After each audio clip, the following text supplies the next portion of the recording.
Aí, nesse período de marimbondo para Itumbiara, nós já estamos falando de marimbondo, mais de 1 milhão de metros cúbicos de concreto. Itumbiara também comportava você fazer o que foi feito na época. Teve ensaios, em uma grande maioria de propriedades especiais, os materiais foram enviados de avião, via aérea, para a Universidade de Berkeley, para ensaio lá em Berkeley. E as propriedades especiais, tipo viscoelástica, térmicas, todas foram feitas caracterizações ali. Eu não me lembro se para Itaipu, no caso de Itaipu, tem acontecido isso. Eu só me lembro... provavelmente pode ter sido também com outros aportes, né?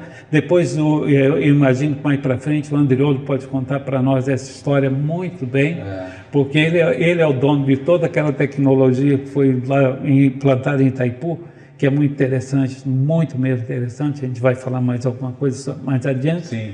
E nós, inclusive, no laboratório, na época que a gente tinha tão mais bem montado lá em Itumbiara, fomos convidados, numa época antes de iniciar os trabalhos de Itaipu, a fazer um estudo de dosagem muito amplo, com todos os materiais de Itaipu e as possibilidades de cimentos, que existe, como era um trabalho binacional, naquela época, já se falava em utilizar mais de uma fonte de cimentos.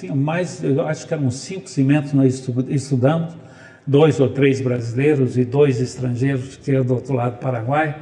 Então, é um trabalho que nós fizemos muito interessante, muito completo, que serviu talvez para iniciar também todos os trabalhos que foram depois conduzidos para lá, né? Então, e a gente descia um nível de detalhe muito interessante. Nós íamos fundo nas propriedades, nós tínhamos elementos assim antes de iniciar a obra, que hoje em dia nem a sombra do que a gente fazia naquela época.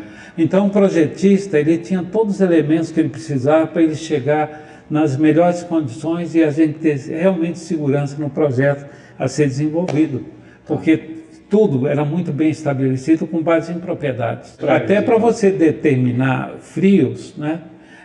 Nós tínhamos assim, você determinar a capacidade de gelo, a água gelada, quanto de gelo ia colocar, classe de temperatura, ou mesmo adições que nós estudávamos para poder ver o que ganho em termos de curva adiabática, tudo isso era feito.